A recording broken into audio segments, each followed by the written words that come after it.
This is another video from accounting101.org, and in this video we're going to go over just an introduction to the components of capital structure of corporations.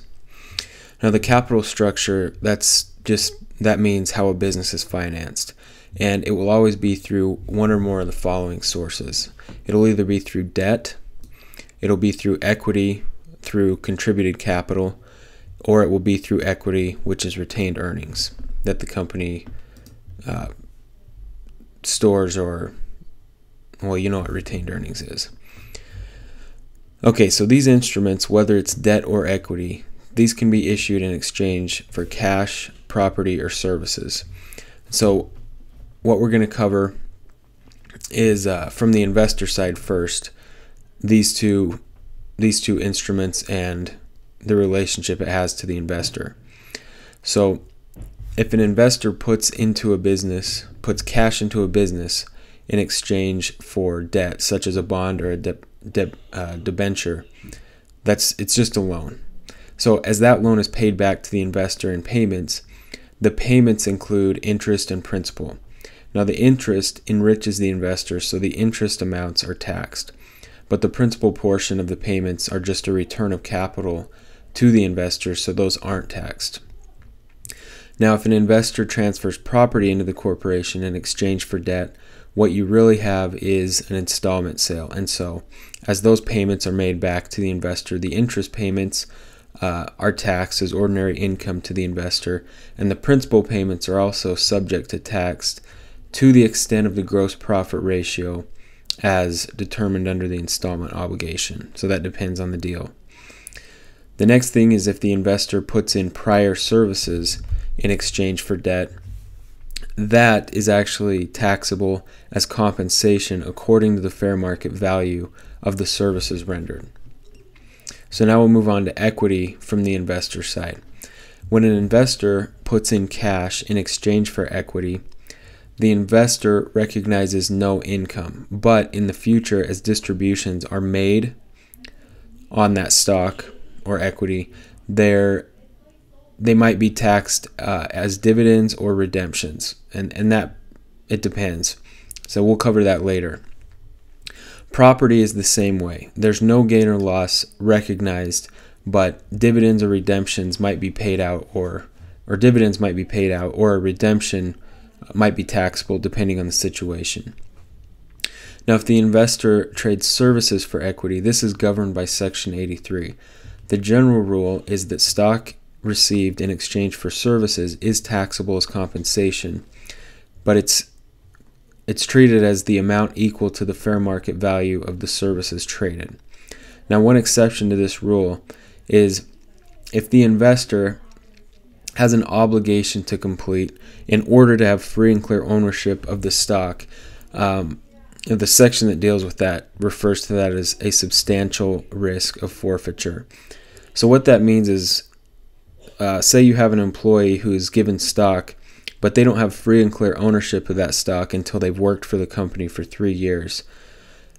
The receipt of that type of stock isn't taxable until that obligation is met. So in that example, until the employee has worked for that organization for 3 years, then they own the stock free and clear, and they're taxable on that date when the obligation is met. Now, one exception to this exception is if the investor or the employee receives stock but has a substantial risk of forfeiture, again, such as completing 3 years of employment first before the stock is owned free and clear. The investor can elect to pay tax on the value of the stock on the day they receive the stock. And the reason someone might take that election is if they believe the stock is going to go up in value, they can pay the stock, or they can pay the tax on the amount of the stock on the day they receive the stock, even though the substantial risk of forfeiture is in place, because in the future, if in 3 years, once they own the stock free and clear and they've met that obligation, if the stock has tripled in price, instead of having to pay tax on that stock price, they only have to pay tax on the day that they receive the stock at the price of the stock on that date. So there can be a huge advantage to the shareholder / employee, or whatever that situation is, if they make that election and then the stock goes up in value. Now we'll discuss the debt from the corporation's side. Now, when an investor contributes cash, property, or services for debt, such as a bond or a debenture, the corporation ends up getting an interest deduction as they make the payments back to the investor. So this is a huge motivator for businesses to structure their capital with debt, and usually more debt than equity.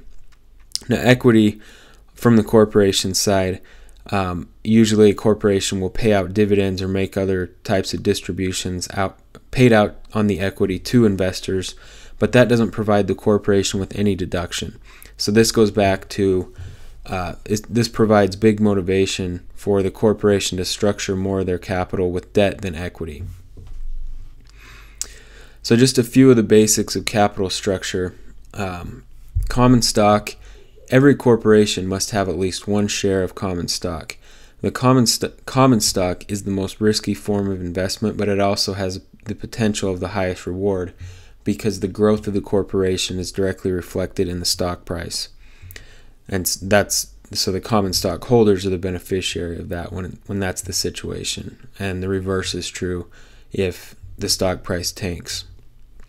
Now, the preferred stock generally doesn't share in the growth of the corporation like common stock does. The preferred stock usually has dividends paid out on the shares of the preferred stock.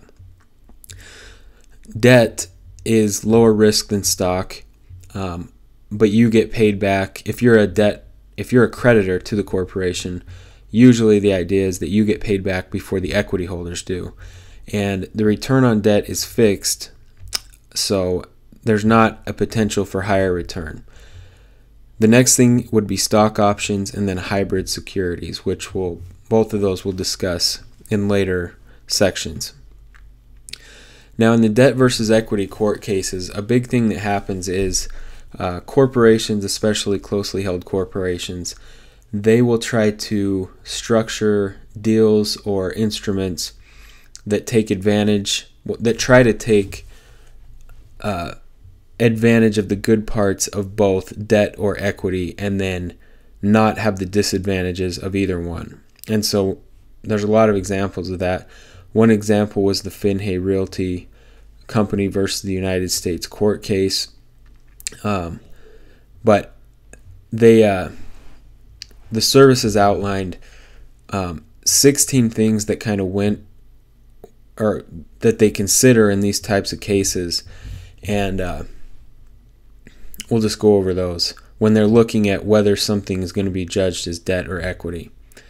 So the first thing is the intent of the parties. What did the two parties intend on, or what were their intentions when they got together and created these instruments or these deals? That's something they look at. The next thing is the identity between creditors and shareholders. If the creditors are unrelated to the shareholders, that makes the transaction look legitimate, and a lot of times the parties will be able to keep things structured the way they had them if they're unrelated parties. But this goes back to the intent of the parties. Problems arise when the creditors and the investors are actually the same parties, but it does happen a lot, especially with closely held corporations. The next thing is the extent of participation in management by the holder of the instrument, and that's self-explanatory. The next thing is the ability of the corporation to obtain funds from outside sources. So in closely held corporations, you'll usually see more debt than equity. This means that the corporation would have a hard time going to a bank and getting a loan on the same terms that the shareholders have loaned money to the corporation under. That obviously creates issues. If a bank wouldn't give a company a loan based on its capital structure, then the service is going to wonder, well, why would these people, especially since a lot of them are shareholders already, give debt or issue debt to the corporation? The next consideration is the thinness of the capital structure in relation to the debt. Basically, this means that the when there's a little amount of equity in relation to the amount of debt. The next thing is the risk involved. Common stockholders should have a much greater risk than debt holders. If the debt holders have as much risk as the stockholders, then that's a problem. The next thing is the relative position of the obligee as to other creditors regarding the payment of interest and principal. This means is the debt subordinated to other creditors? Do other creditors have a higher right of getting paid back than the shareholder creditors, which it should? If not, that looks fishy to the service. Now, the voting power of the holder of the instrument. That's another consideration. The provision of, I got a typo, the provision of tax of the fixed rate of interest. The next thing is a contingency on the obligation to repay. The next thing is the source of the interest payments. The next thing is the the presence or absence of a fixed maturity date. If you have a note that goes up or that goes on forever, that looks a lot more like equity than debt.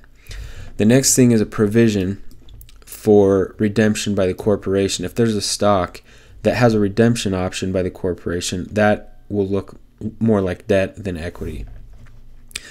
The next one is a provision for redemption at the option of the holder. This also seems like debt. The next one is the timing of the advance with reference to the organization of the corporation.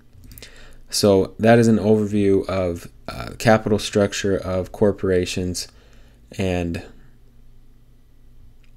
this has been another video from accounting101.org. You can visit our site for all of these videos and lessons listed in order. And there's a link below in the description of this video for that.